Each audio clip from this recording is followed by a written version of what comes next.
All right, here we are again with another conversation in an undisclosed location in Ontario, where we're going to continue this conversation about Alberta's self-determination. We're here talking with Tom Marazzo, who is former Canadian Forces engineer, who worked really hard and served Canada, and who also played a role in the Freedom Convoy 2022. And what we're going to talk about here today is whether or not Alberta should continue its path down self-determination and how it can impact the rest of Canada, including Ontario. Hello, Tom. Thank you very much for being here. Thanks for having me again. I know I've been on the show a few times, but I think we haven't connected for quite some time now. Well, this is our first interview in person, but yes, no, it's actually our second. The first interview was at the commission the day I met right in person with my cell phone like this. Yeah. And you were also my first interview on my relaunch on my show. So thank you very much for your time in that way. Yeah. Well, thanks for making the trip. I didn't have to go anywhere. It's my pleasure. Yeah. So as you've watched Alberta over the last little bit, there's a big push now out of Alberta since the election, and even before then, but since Carney's election, to take the conversation about self-determination, which could be sovereignty within Canada, independence, and possibly even joining the U.S. as a 51st state. This conversation has really started to expand. Have you been paying attention to what's been going on out there? Yeah, as much as I can. I think it's a vital question that every Canadian right now should be at least considering. And that is, for me, is very encouraging. So, yeah, I think that the reason this question is really important to Canadians is because the last 5 years has shown really what the relationship really is between the citizens of this country and every level of government. And the one thing that many people have learned is that the system of government that we currently have right now is not working for the people. It just doesn't work. I mean, let's be honest about what it really is. We have a power of attorney relationship with every level of government all across Canada. And that's the same that goes for Quebec as it does for the Yukon and for British Columbia, Newfoundland. It's the same. We have this British parliamentary system and it doesn't work for the people. So to see a province other than Quebec, for a change, very strongly have elements within the province that are advocating for change. And that change might just be sovereignty, it may be separation, it may be independence, and it may be joining another country altogether. But one thing is clear. The momentum in Alberta for this type of change, I believe, is going to happen. It just, how difficult of a journey is that going to be for Alberta? And so I'm very encouraged by this because, yes, it's specific to Alberta right now, but in the future, it's absolutely going to be something that's going to impact every province. If Alberta does decide to leave, what is that going to mean for British Columbia and Saskatchewan? If Saskatchewan joins Alberta, what's that going to mean for Alberta or Manitoba and Ontario? You know, if all of those provinces leave out in the west, what is that going to mean for Quebec? What is it going to mean for the Maritime? What is it going to be meaning for Ontario right in the middle of all of this? So it's not necessarily dominoes, in the exact order, but I think there is a domino effect where when Alberta makes a decision that I believe Albertans should make, I don't believe it should just be the government of Alberta that makes the decision. I think it's the citizens should be asked the question. And this is, for me, I'm a huge advocate for the concept of a referendum. I think a referendum is the appropriate mechanism. I think that Alberta should do a referendum, but I know that there's a lot of steps between now and when they could actually achieve a referendum in terms of the overall process. So, this is something that I think every Canadian right now should be keeping an eye on, because sooner or later it is going to have an impact on everybody's life. Well, we've heard Quebec, of course, talk about this. They've had two referendums, 1980 and 1995. And of course, Alberta has been talking about this a lot, but this will be the first referendum if it does happen. But you mentioned a couple other provinces there, like Saskatchewan and BC. But what about Ontario? This is a conversation I don't see a lot of Ontarians making about being more sovereign, being a nation on its own. Why do you think that is? Why do you think Ontario seems to be the one that's kind of complacent or very happy with the way Canada is? Well, if you were to take the population of Quebec, Alberta, and British Columbia, add it all together, it still wouldn't be the population of Ontario. And if you look statistically and even look at the demographic of immigration that comes into Canada, they come into Ontario first, and then they sort of spread out to the other provinces. And so when you really look, and I've run in one provincial election as a candidate with the Ontario Party, and then I'm now the interim president of the party. I didn't run in the last election. And when you look at sort of the complexity of the electorate and the demographics in Ontario, it's very complicated, like just the diversity of this province. And, 33% of the entire population of Canada lives in Southern Ontario. And we have all of the different immigration sort of enclaves all over the GTA where we are right now. Like I live in Brampton, Ontario. 52% of this city itself are immigrants from India, or the families of Indians. I know in the past, Brampton started off, there was a lot of Italians that actually came to Canada and stopped in Brampton. And so when you look at sort of that diversity all through Southern Ontario, in particular, Toronto itself, Toronto has 2.5 million people just in the city of Toronto itself. And the complexity politically is very, very difficult in Ontario. And so I think our considerations in Ontario are so vastly different than what they would be out west or even in Quebec. So in a sense, just the sheer number of people, the diversity of cultures in this province, the immigration that comes into Ontario first and then spreads out to different places. The concern isn't, hey, let's have Ontario leave the rest of Canada. The concern is we're going to go to Ontario and then figure out where we want to go next. So yes, there's a lot of people here, but I also think that in the foreseeable future, I don't think newcomers are going to come to Canada and stay in Ontario. I think they're just using Ontario sort of as a launch pad. So really, there's not a lot of discussion about Ontario separating from Canada. It'd be great if we could just take a certain piece of real estate up on Wellington Street in Ottawa and remove it from the country altogether. Unfortunately, that's not going to ever happen. But even there, the nation's capital is in the province of Ontario for Canada. So, how would Ontario separate from Canada and somehow find a way to exclude Ottawa, the capital of Canada? It's just very complicated. So, yeah, Ontario is just it's probably the most complicated dynamic to try to navigate. And we've seen 2 elections now post COVID-19, and everything that Doug Ford did to this province, to the people of this province, and yet 2 times in a row, the people of Ontario have decided to re-elect this guy.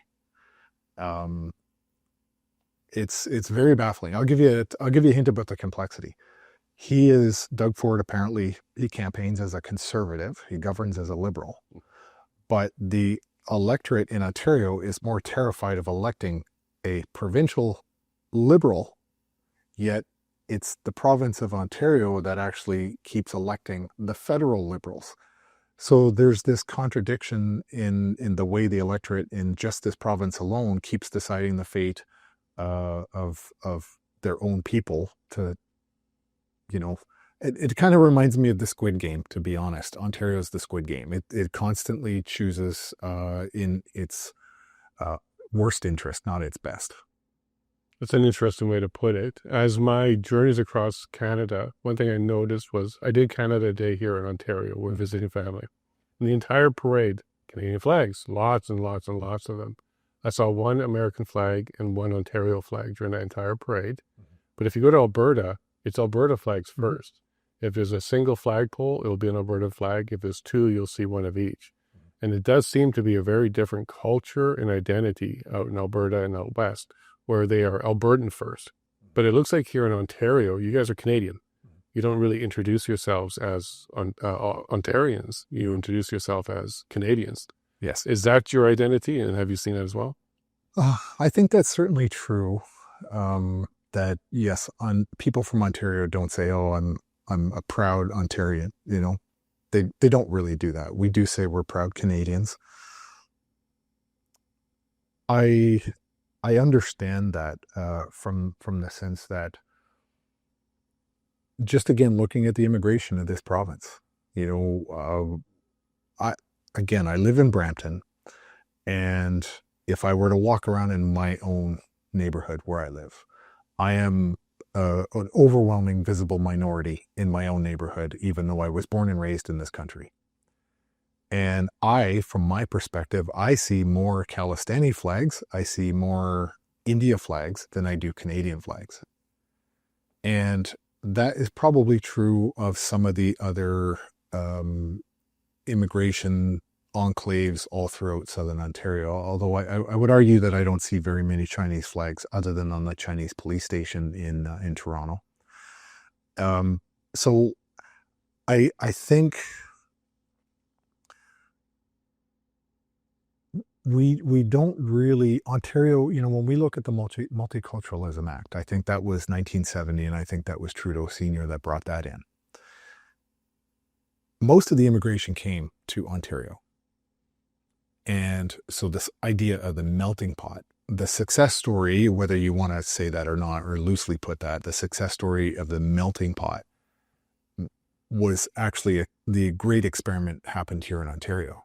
So in terms of the identity, I've always found it really curious that, you know, people say, oh, I'm Irish, or oh, I'm Italian, or they identify with their European roots. But I very rarely I hear anyone, if ever, say, no, I'm not any of that stuff. My family came from those other European places, but I'm actually Canadian. Like I was born in Canada. I was born in Niagara Falls. I say I'm Canadian. I have an Italian last name, but I say I'm Canadian. And that's the way I've just always viewed it, that I'm not, like, I suppose if I went to Italy, I would tell people, hey, I'm Canadian. So why should that be any different in my own country? I'm a Canadian. That's just the way I view it. But that's not for everybody, especially if you come from another country, you're first generation immigrant into Canada. You're going to identify with the country that you left, and hopefully you at some point assimilate and integrate into Canada. But I just don't see Canada as being that place where there is that national unity. And I do think it comes from, you know, this Multiculturalism Act that the Trudeau government brought in, the first Trudeau government. I don't think there is a Canadian identity that's all that strong anymore. You contrast that maybe with Quebec. They have for decades been fighting to hold on to their French heritage. You go Alberta, you know, you go out to the west, and yes, people do say I'm from Alberta. Much kind of like the same dynamic of Texas. You know, I'm a Texan first. I'm American second. And I know that Alberta gets compared to the Texas of the North, is what it's referred to. But I think that the pressures that other people have are not the same pressures that Ontario has because of the immigration, because of the multiculturalism. And, you know, Canada is unique, and I'm not making a case for multiculturalism. I'm not. But Canada is unique in the sense that you could go to a restaurant in Toronto and you could have a whole different sort of diversity in different cultures, different people who've immigrated here, and nobody in that restaurant cares what the other groups are. And I think that is I will say that's a bit of a success story. And I'm proud of the fact that you can come to Canada, or it used to be, I wouldn't say that so much these days, but you can come to Canada and enemies you know, you could be in a restaurant with your former enemy back home from the country that you fled. And you can just ignore each other here. You don't have to have your conflict in the middle of the restaurant in Canada.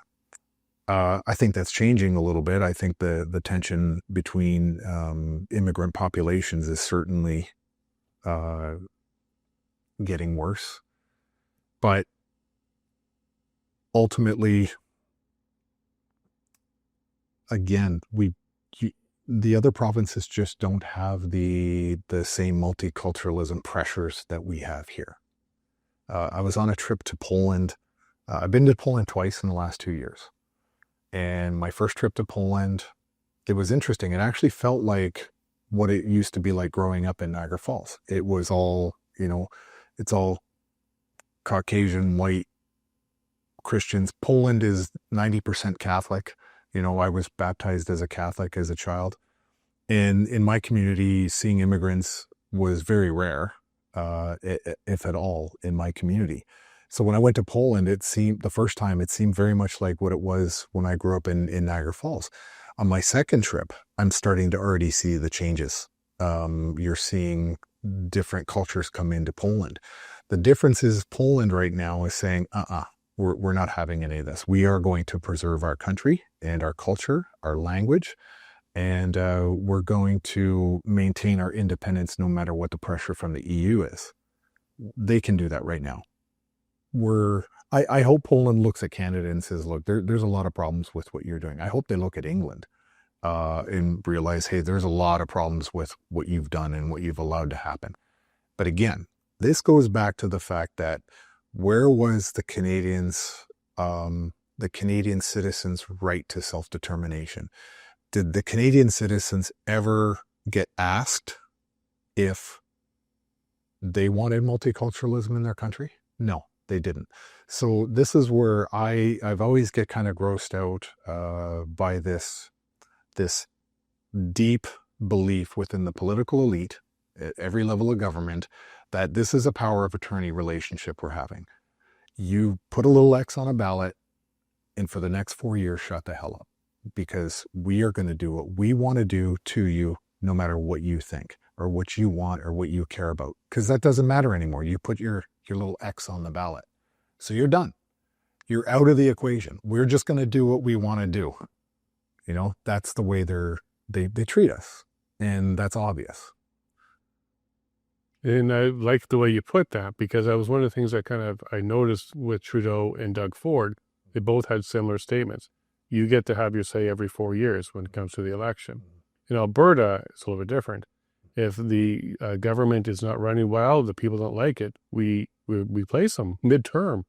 Jason Kenney is a great example. That's how we got Danielle Smith. Jason Kenney, through a leadership review, did not have the support of the party, stepped down, a new leader comes in. So in Alberta, they're very quick at holding their government a little bit more accountable than you see in Ontario. Yeah. Have you noticed that as well? Well, you also have recall legislation. And I know it's very difficult to trigger a recall in your province, but it has, I think, once or twice been successfully done. But at least you have it. You have a mechanism that's available to members of the constituency association to do it. Here in Ontario, we don't have recall legislation that I'm aware of anyway. But it's just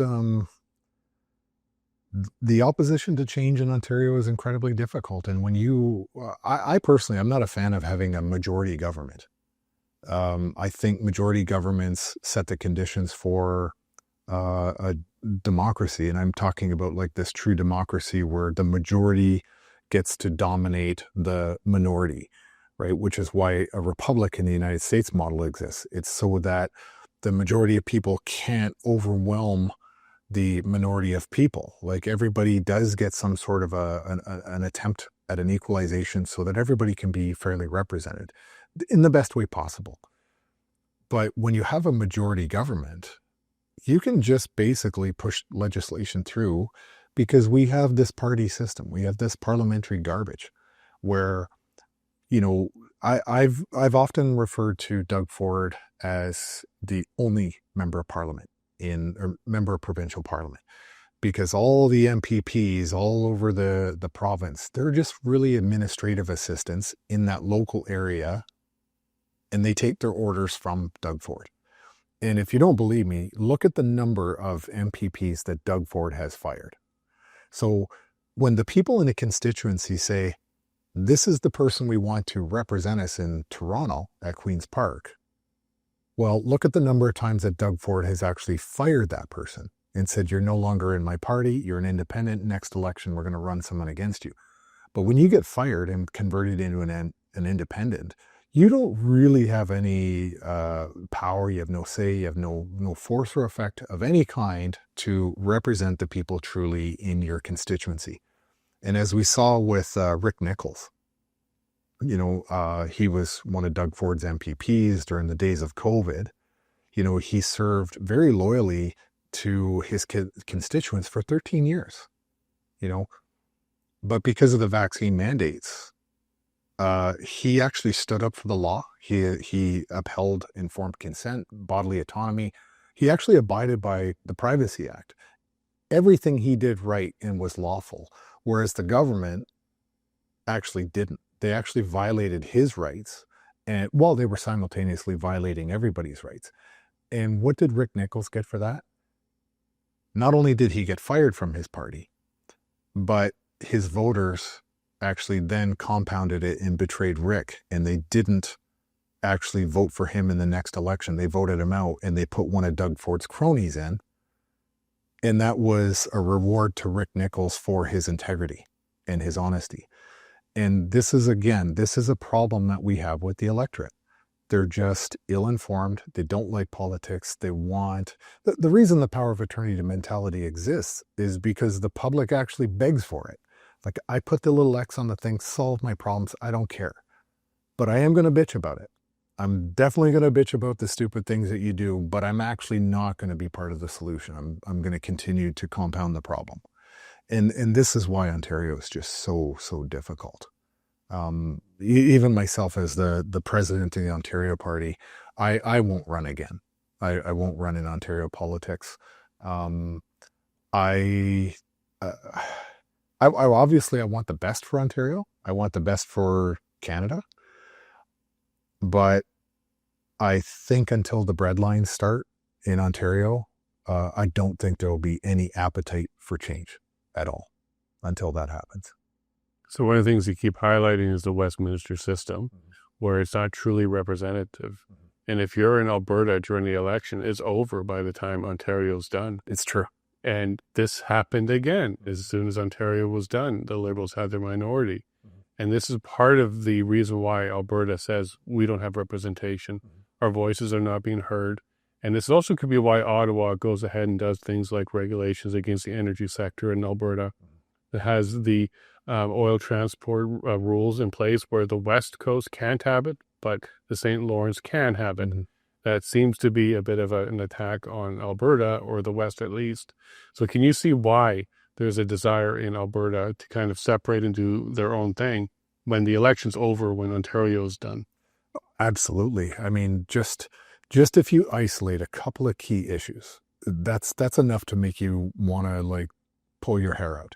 Let's look at two issues, and let's look at Quebec. Look at the amount of money that Quebec gets in transfer payments. Over 13 billion they get in transfer payments. And in the calculation for the transfer payments, I'm pretty sure, I'm not 100% sure, somebody will fact check me. But in the 13 plus billion that Quebec gets in transfer payments, under that agreement, you're not allowed to actually consider how much money Quebec brings on Quebec Hydro. Correct. So you're not actually allowed to consider the greatest money maker for them, because they produce electricity, sell it to the United States. You're not allowed to consider that in the equalization payments. It's exempt from consideration. That is particularly disturbing when you look at the fact that Quebec makes more than anybody. If you add it all together, I think Quebec still makes more money on the equalization payments than all the other provinces combined. That in itself is grotesque. The second piece to that is why. I can't understand for the life of me, why does the Bloc Québécois even exist? Why are they allowed to exist in our parliamentary system? There is no other single person outside of the province of Quebec that is campaigning to become a member of the Bloc Québécois. So you're not going to find a candidate in Alberta that is running for the Bloc Québécois. Why is that? Why are they allowed to exist on a federal level? They're only representing one province. So why isn't that just a provincial party? Why can't that just be wrapped up in their provincial elections? Why do they get a special federal party that only has candidates in the province of Quebec that only cares about Quebec issues? Now, the more important issue to that is, why in the hell are they allowed to vote on what happens in Alberta or any other province? Why is Quebec allowed to disrupt the will of the Alberta government through federal voting on oil and on pipelines, but yet still be allowed to take the money that Alberta produces from their oil? Like, it doesn't make any sense, right? Well, Alberta is just supposed to ignore the fact that Quebec makes an enormous amount of money on Quebec Hydro, right? So the imbalance, the unfairness, it's out there, it's open, it's transparent. And if you tried to do that, if you broke that down to like a family level relationship, even between your two kids, the unfairness would be overwhelming and it would be really upsetting to your children. And I mean, if you didn't find a way to equalize that or balance it out, those two kids are going to grow up hating each other. So we break that out to a national conversation, and it's just overwhelmingly unfair to the province of Alberta. And I don't think that the province of Alberta should stand for it. Another issue with Quebec. Quebec is the only province, the only province in Ontario that is allowed to collect their income tax first. Then they tell Ottawa what they have left over, and they'll remit that over to the federal government. Everybody else has their taxes taken by the CRA, the federal government. It goes to the federal government, and then each of the provinces has to beg the federal government to give them back some of their tax money to fund things like healthcare. Okay. And they'll do it because provincially, healthcare is a provincial responsibility. But here's where the catch is. Ottawa says, yeah, we'll give you back some of your money that we took from you. You submit your budget, but we're not going to give you the money if you don't agree to X, Y, and Z. So, I mean, they literally extort the provinces. But that doesn't happen in Quebec. Quebec collects their own taxes, creates their budget, and then tells the federal government what's left over for them while taking Alberta's money. So just look at the dynamic between Ottawa, Quebec, and Alberta. Why in the world would Alberta be satisfied with that situation? Why? I can tell you they're not satisfied with that situation. And the calculation is $70 billion a year goes from Alberta to Ottawa, and $12 billion in services come back to Alberta. Yeah. So there's a very big imbalance there.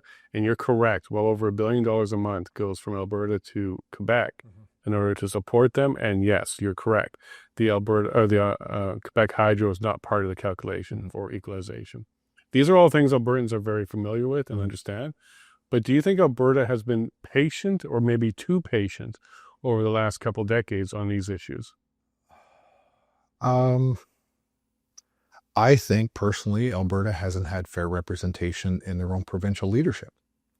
I don't think some of the people in Alberta governments, Jason Kenney, prior to becoming the premier, he was a federal member of parliament. And in fact, he served for a short time as the Minister of National Defense. I'm not going to go down that whole lane. I fundamentally disagree with somebody becoming the Minister of National Defense who's never actually served in uniform. But hey, it's not really what the interview is about, but I do find it really troubling, truthfully. So in my view, I think Alberta in some cases has had some amazing leadership in the past. But let's just drill down to the last 10 years. Hasn't gone so well for Alberta in the last 10 years. And I think it's now gotten a lot worse. And I think Alberta's patience has run out. And I think that now is the time to act. Absolutely now is the time to act. And I do think that Alberta holds some amazing cards, like some really, really great opportunity right now.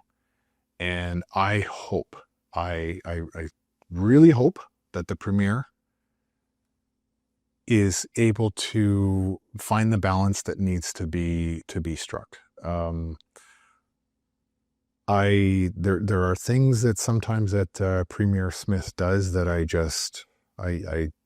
shake my head and I don't understand. And then other times I think, wow, like that was impressive, like really good job.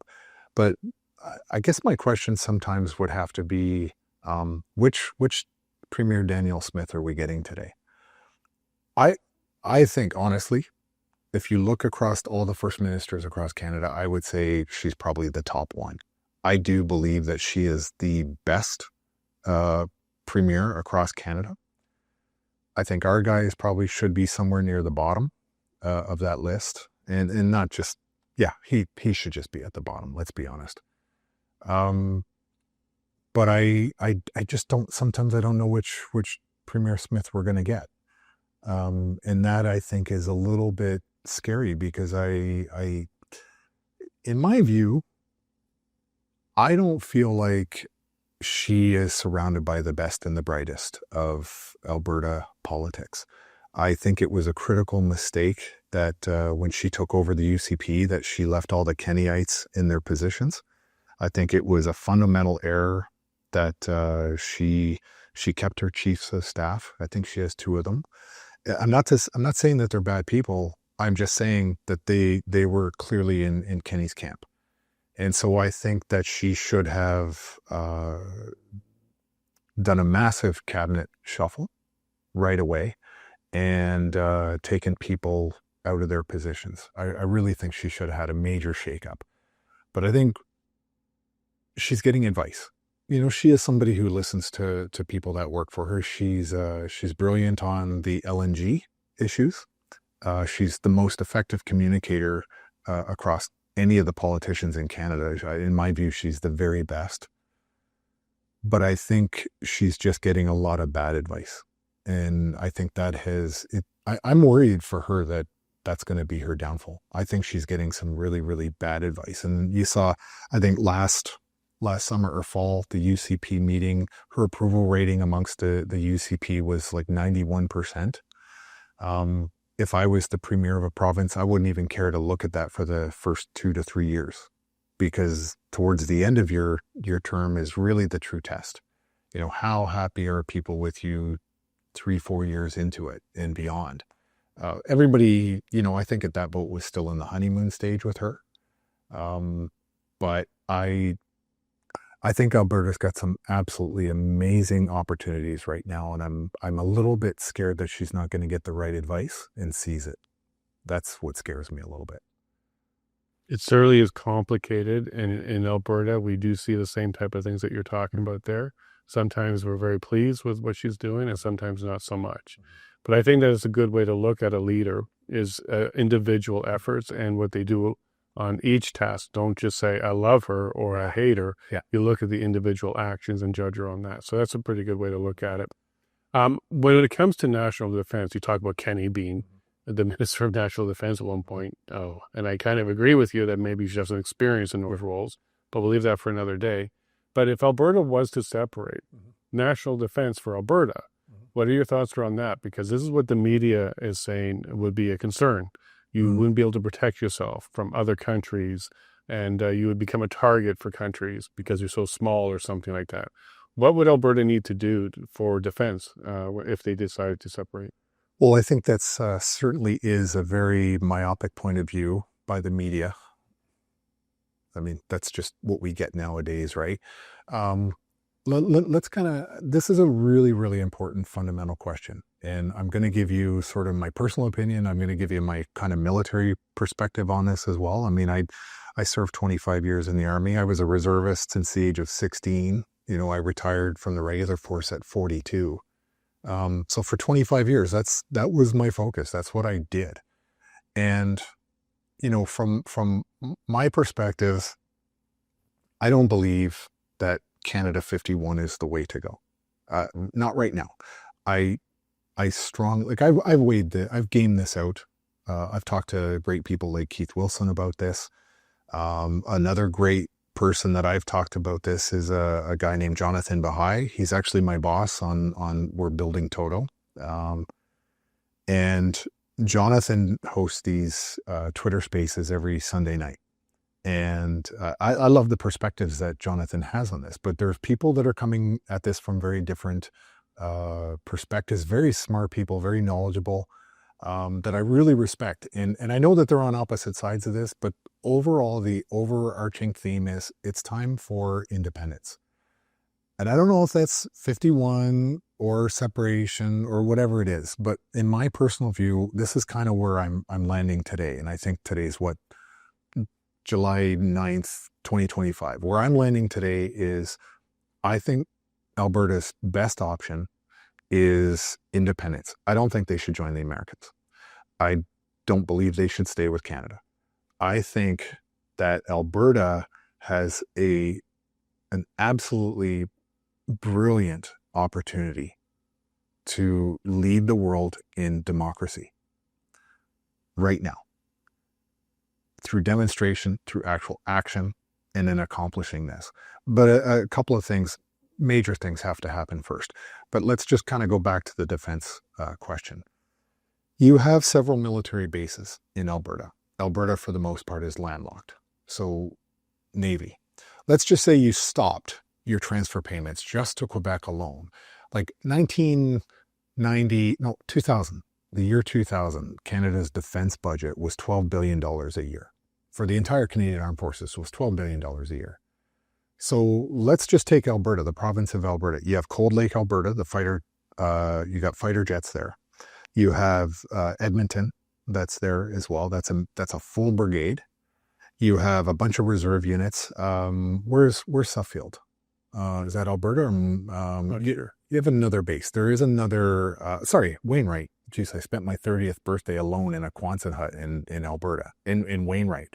So you've got, Wainwright. You've got the largest NATO training area for tank warfare in Wainwright, Alberta.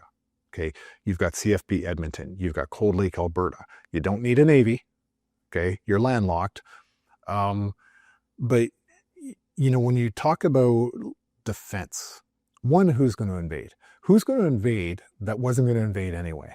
Okay, so if you look at the infrastructure, let's go back to the Cold War. I know I'm really bouncing all over the place, but let's go back to the Cold War. A lot of people don't understand that one of the major scenarios in World War III, the World War III scenario during the Cold War, was that Russia would, in order to attack America, if America decided to make, or the Russia decided to make the first move, the only way to get into America would be through the Arctic Circle. It's the shortest distance to travel, and it's, you can't get America from the ocean. Like, you really couldn't do that. You wouldn't succeed in doing a beachhead into the United States of America along its coast. Like, it's impossible. So the only way to fight the Cold War against the Russians in World War III would have been the Russians coming over the Arctic Circle. The Canadian military would have responded long enough to delay the Russians from getting into the United States. And if you look at all the major inland waterways and highways in the United States of America, it's all controlled and managed by the United States Army Corps of Engineers. If you look at the highways, all the highways north and south are high-speed approaches into Canada so that the U.S. military could get into Canada. So what I'm saying is World War III, as planned out with the Russians attacking Canada, or attacking America, World War III was going to be fought over Canada on Canadian soil. Alberta has that key piece of terrain there. That's all tank country in the southern part of Alberta. But that scenario still exists. And the Americans are still going to want to have a relationship with Alberta for military defense. And there's no reason in my mind that maybe America wouldn't post American fighter jets and American military into Alberta to assist with Alberta's defense as well as American defense. Because the greatest asset that Alberta has in the relationship to America is the oil, the LNG. And so Alberta could cut out that line going to Ontario. They could cut out everybody and just go north-south with their oil. It's in America's best interest to have a relationship with Alberta in order to protect that national security threat of losing the oil. So I think Alberta would be in a great position to have a very strong relationship with the United States military and the United States government while still maintaining their independence and their sovereignty.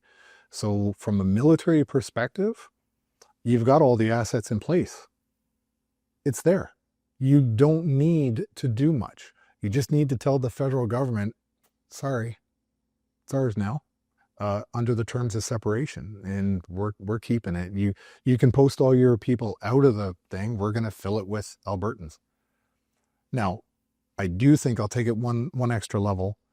In my view, I would love to see premiers of provinces actually control the militia. Like in the United States, they have a National Guard, which is controlled by the governor. So in a sense, the governor has his own military force, but they get nationalized for wars, Iraq, the whole bit. They get nationalized and then the president can activate them.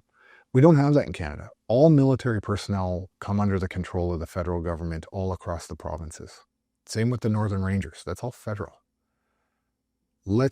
I would personally like to see each province be in control of its own reserve force, but that doesn't exist in Canada right now. So you'd get the best of both worlds, really. The premier or the leader of the new country of Alberta would control its own military within a much smaller space and not be distracted by, that military trying to cover off things up in the north of Alberta or, different locations. So personally, I think from a military point of view, Alberta is very well positioned. And don't forget, they have reservists all over the province as well. They have armories all over the province as well.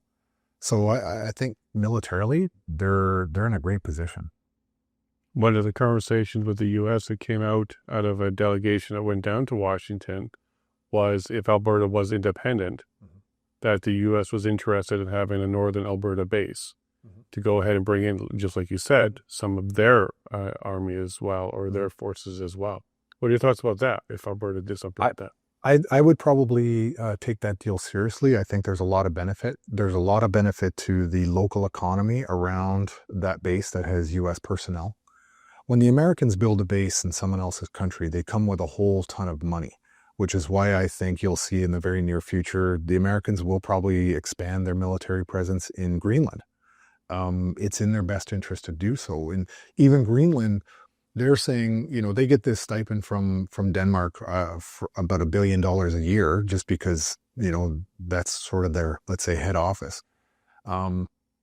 If they were to separate and be their own independent Greenland country, they lose the $1 billion a year. But if the Americans get involved in Greenland, the Americans are going to bring way more than $1 billion a year and a lot of investment into Greenland. And it's going to be good for Canadian national defense as well as American national defense because of China and the Northwest Passage.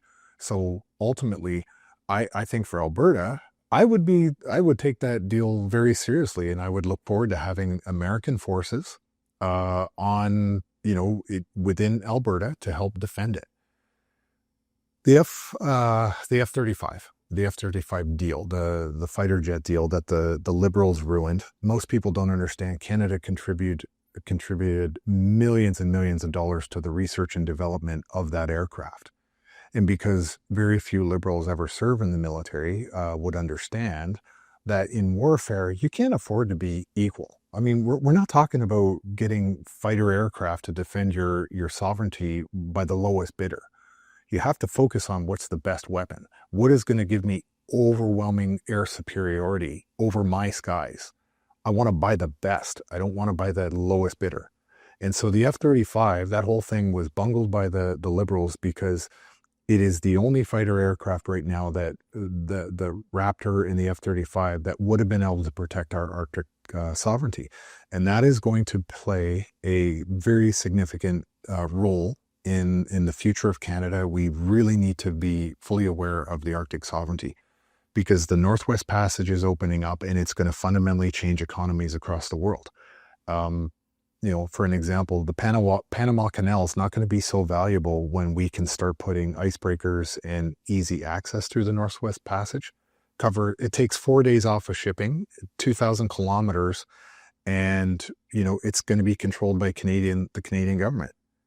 So what is that going to mean for Panama? It's a fundamental paradigm shift in that whole economy in terms of shipping.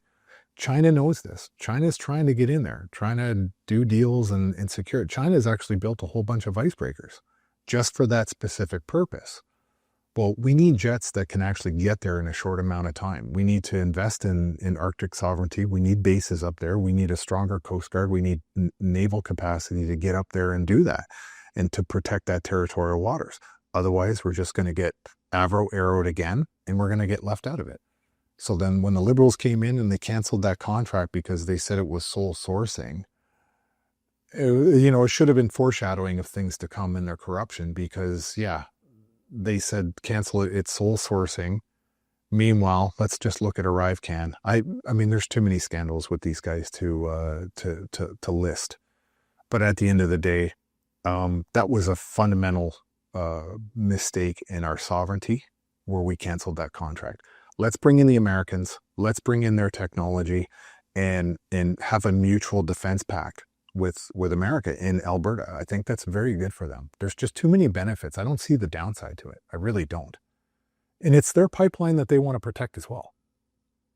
Now, if Alberta does go on its own, has its own force, should NATO be something that it's looking to join? No.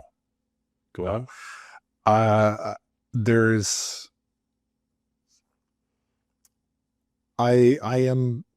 am very much of the opinion that you had two major alliances. You had NATO under the Cold War, the North Atlantic Treaty Organization. Okay.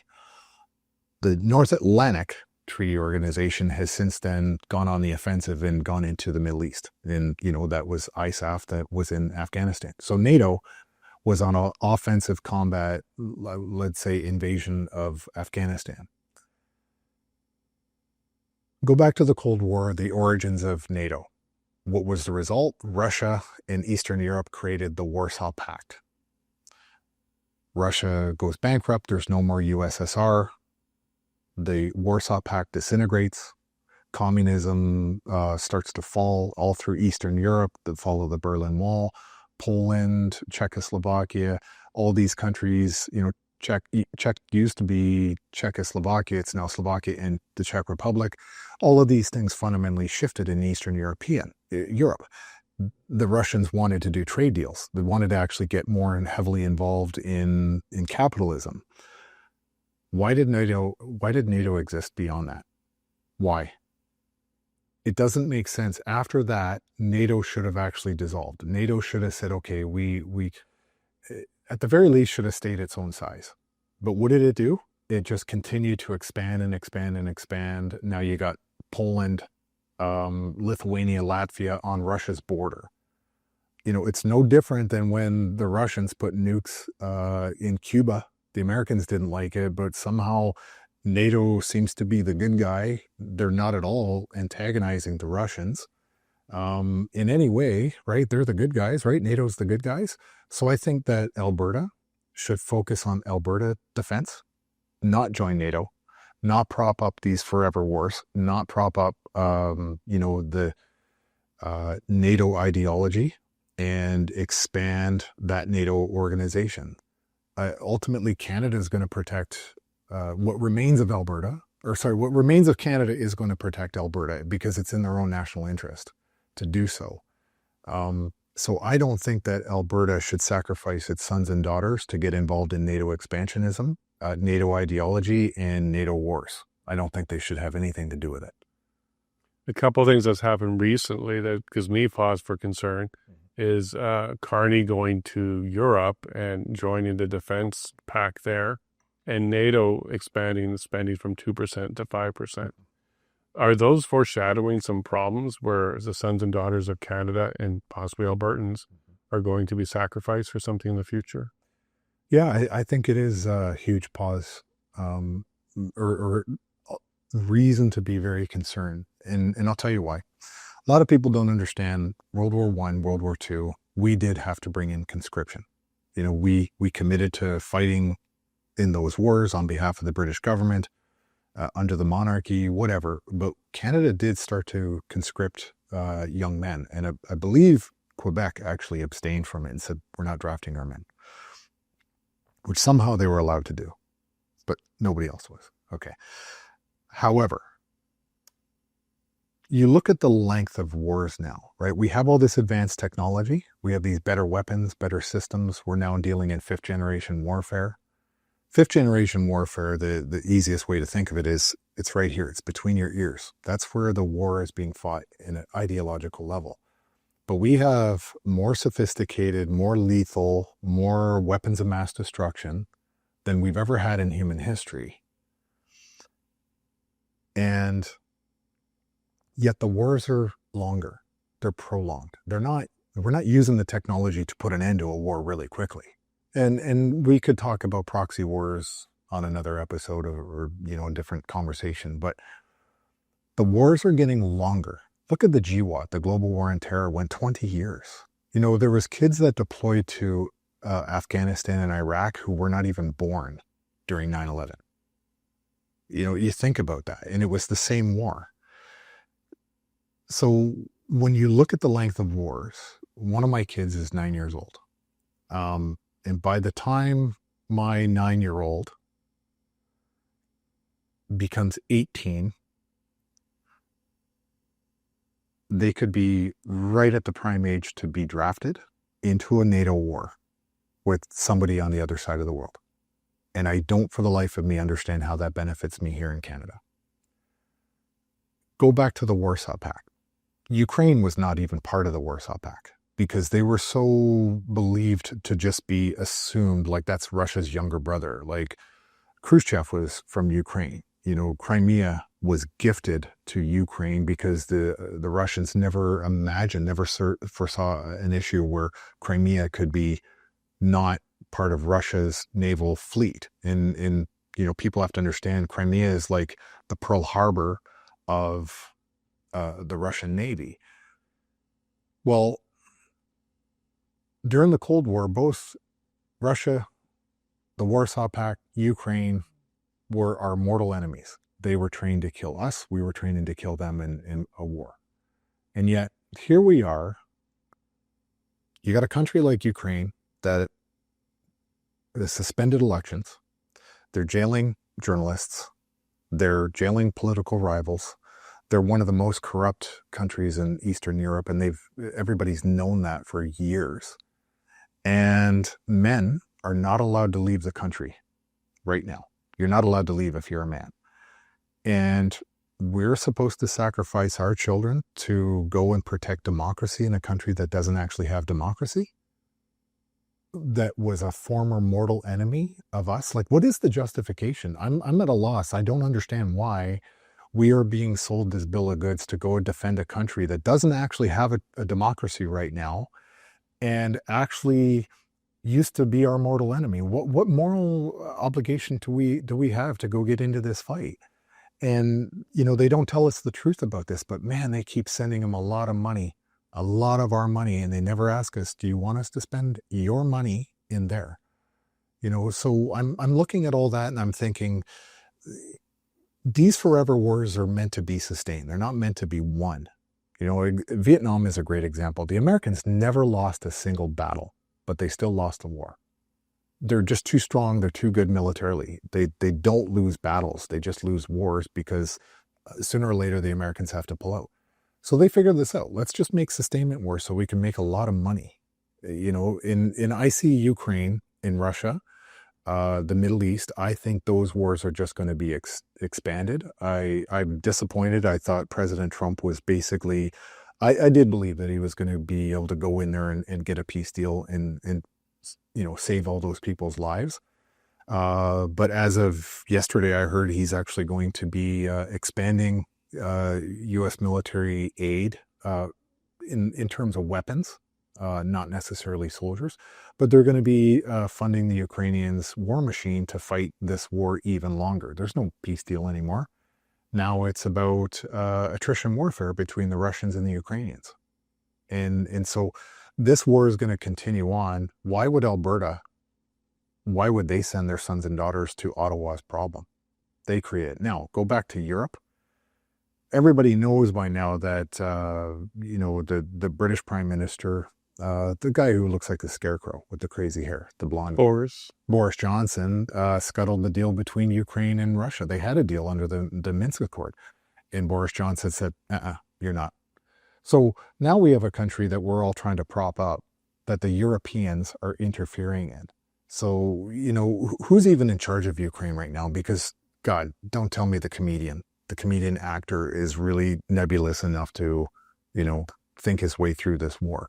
And God forbid somebody buy that man a suit with the $20 billion we've given the guy.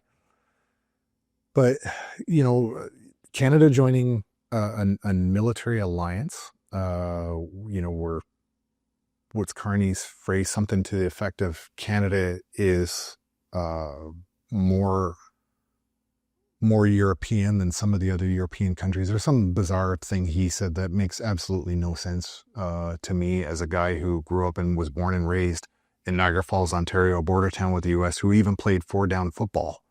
I don't understand where he makes that statement that we're so closely aligned with Europe. Our stupid parliamentary system is, but that's about it. And if you look at our money, who's on it? It's not us. So, yeah, overall, I think it's a stupid idea. I think it's a waste of time. And I think we should be getting out of these alliances. The only alliance I think we should be involved in would be one with the United States. That's it. Let's go back to NORAD. That's it. Let's keep our people at Cheyenne Mountain. Let's keep that alive. Let's worry about our borders. Let's worry about defending our nation, our sovereignty, our land, because China and the other Arctic countries want to get in there. Let's worry about that. We don't need to be out there defending Europe. Europe, they don't know how to talk to each other. They can't keep their hands off of each other. So let's just stick to our own country and worry about us. Let's make Canada great again. I like that last line. Yeah. My final question to you. So it sounds like you think Alberta has the infrastructure, it can defend itself, it has the money, and maybe it should become the Switzerland of North America, where it stays neutral and stays out of the situations. Yeah, I think that's a great idea. It's a great comparison. But this really, the reason I brought up Czechoslovakia, because Czechoslovakia was one country that broke into two, and they did it without violence. They actually did it without bloodshed. And I think that's a great model of a former communist country that actually divided into two, and there was no bloodshed, no real violence. I mean, in the first few days, I think one soldier was killed in that separation. But I look at Alberta has this amazing opportunity right now, and like I said earlier, to demonstrate the most democratic, the most free, go back to the founding fathers of the United States. Okay, they knew that a king was a bad idea. They knew that a parliamentary system was a horrific idea. I think a republic is a great idea. But first and foremost, I think Alberta has to be very, very reflective on first their principles. I think Albertans have to become reflective on who they are as a people first. Okay, and let me say this: you can't just swap it out. One government with another government. It's like getting rid of the RCMP in Alberta, and just the people that were in an RCMP uniform in Alberta are now in an Alberta police uniform. You got the same people. You got the same problem. I think that's a big mistake. I think you can't go and become an independent, sovereign Alberta and not exploit the opportunity to be a new type of a government altogether. But that always starts with, who are we as a people? What is the common things? Where are our principles? The United States Constitution is a principle. If you want to know what I really mean by that, if you look at the definition of what's a principle is something that is immovable. Thou shalt not kill. It is something that doesn't change over time. It's a principle. And so I think Alberta needs to do a really good job of first saying, who are we? Who do we want to be? What are the principles? Because on top of that, on top of principles, think of a triangle. The base of this is principles. Then you've got your morals, your ethics, and your values. What we've actually seen across Canada in the last 10 years under Liberal leadership is an attack that started on our values, our morals, then our ethics, and now our principles are nowhere to be seen.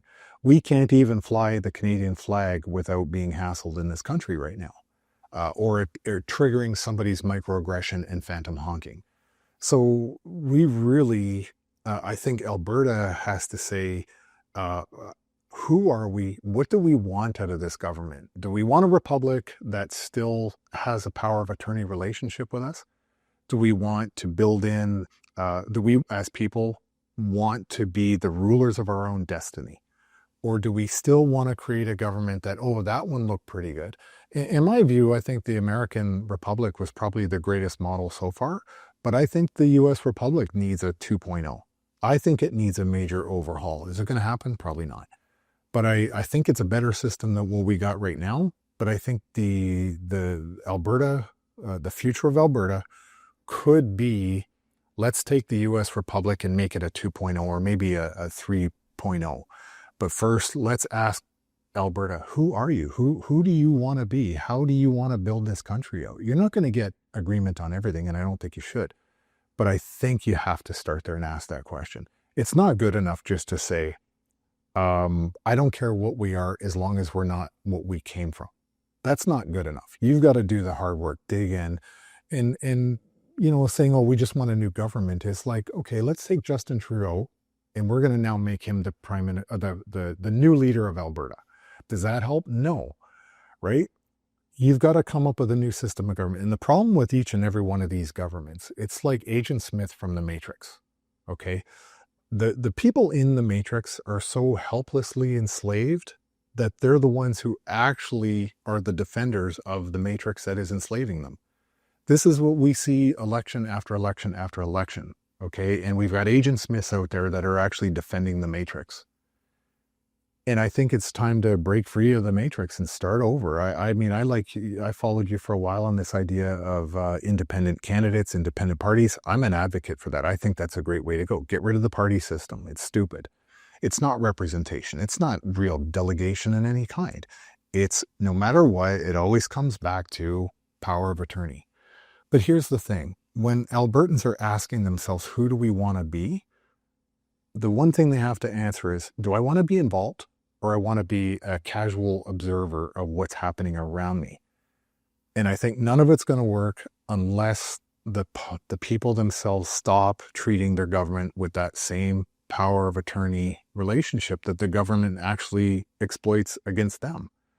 So, I would love to see, I'd love to see Alberta independence. I'd love to see them look at the US Republic, but redo it, reimagine it, improve it where it's gone wrong. Make it better, but make it more inclusive of the people. I don't think we should have a Senate. What I think we should have is treat any Senate-style responsibilities or decisions like jury duty. It's like, no, you're going to be called for Senate duty. You're going to look at these laws. You're going to examine them, and you're going to report back to the people. And then on behalf of your Senate responsible area, you're going to actually cast your vote. And you're going to do that in consultation with the people back home. Right? You're going to, these are the kinds of changes that I think we need. I think the public has to really stop being so apathetic and irresponsible with their government. They got to actually dig in and participate. And like Eva Chipiuk always says, democracy is very hard. And I think it should be, because you've got too many competing concerns. And if you don't find a way, and I guess I'll leave this because I know time is running out, but I do believe that, you do get the government you deserve. And so far, Canada, by and large, yeah, we've really deserved the horrific governments that we've got. And that's the public's fault, because we have just allowed it to happen. And we allowed it to happen for so long that the trap has already been closed. It's closed. Like, you're in Ontario, you're not having a convoy in Ontario because April 22, Doug Ford passed Bill 100. It's now virtually impossible to have another convoy in the province of Ontario. You could risk a year in jail, $100,000 fine, or both if you do another protest with a vehicle. And the police who arrests you, even if he's wrong, has immunity from prosecution. So these guys have, they've closed the trap around you. Alberta has the opportunity to open up the trap, walk out, start over, do it again. And I hope that Alberta does that. I really do hope that they do that, because it's the opportunity to open up the trap around the rest of the country. But we'll see if enough people wake up and walk out of the matrix that is just converting them into not a battery, just as a taxpayer, that is funding forever wars, green initiatives, woke ideology, DEI, CBDCs. We're not being used for our energy. We're being used for our taxes in the exact same way as in the matrix. We're going to fund our own demise. And I think Alberta is the key to unlocking this matrix. Alberta can be Neo if it wants, or it could be the guy who just wanted the steak. Any final message to Albertans?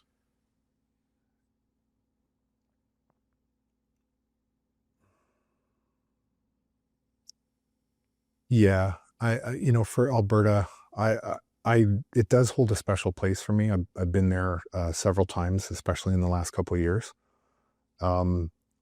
Canadians are really bad, and Alberta's no exception. Canadians crab each other. The analogy with the crab, you put one crab in a bucket, it'll try to crawl out. You put two in. As soon as the first crab tries to get out, the other one will pull it back in. Canadians are notorious for doing that. And I don't think Alberta's any exception. I look at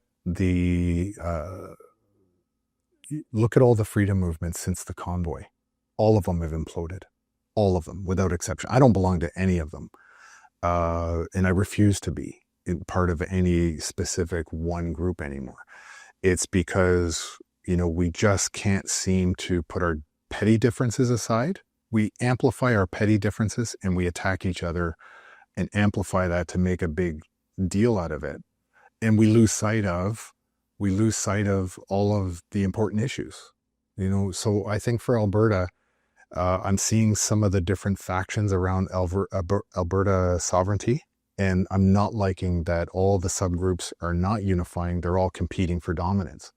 I don't think that serves anyone. I think that all the groups should sit down in a room and have a conference and figure out, what are the rules of engagement with each other? What are we all trying to get at? Are there ways that we can unify and put the right pressures on the government, as opposed to you've got, what is it, Alberta Prosperity Project? You've got different sovereignty groups. I know there's groups with Jeff Rath. I know Marco is very vocal about this. I think Dave Parker is very vocal. Everybody has different ideas, but all those ideas get aired in social media. Those ideas should be aired in a private room to stop demoralizing people. And this has always been a problem with the freedom-minded community within Canada. We can't stop the infighting. And every time we fight amongst each other, we demoralize our supporters. And no matter how much you say that, for some reason, it still continues to this day. And I think for Alberta, they need to just put the petty stuff to the side, get in a room, figure out, this is our code of conduct. Go from there. Because you're all fighting for the same thing. You're just taking really ugly roads to get there. And I would hate to see Alberta squander an opportunity like I've seen with every freedom-minded group across Canada so far. They have all squandered every opportunity because they can't stop I get into the front seat of my car and I turn my camera on and I say, hey, I need to expose this. I didn't want to do it, but I got to do it because me, I'm honest. And then you rip into somebody who used to be an ally of you. And this happens all the time. And it's demoralizing, and we lose support every single time it happens. I don't want to see Alberta do that. So that's my final thought, and good luck to Alberta. Thank you very much, Tom. All right. Well, there you go. We have the opportunity to have our own defense force. We have the opportunity to go ahead and use the infrastructure in place already. And Alberta could be strong, free, and peaceful. Stay out of the wars, get out of the global stuff, and stay away from NATO is the advice from Tom. And also get together and get some alliances together. Code of conduct may not be a bad idea. We definitely need to get on the same page. Don't have to agree on everything, but at least have a common mission and see it through. You could hear the military in Tom, because it definitely is one way to get it done. So thank you very much for watching. Make sure you share and like this, and make sure that you take care of each other. God bless.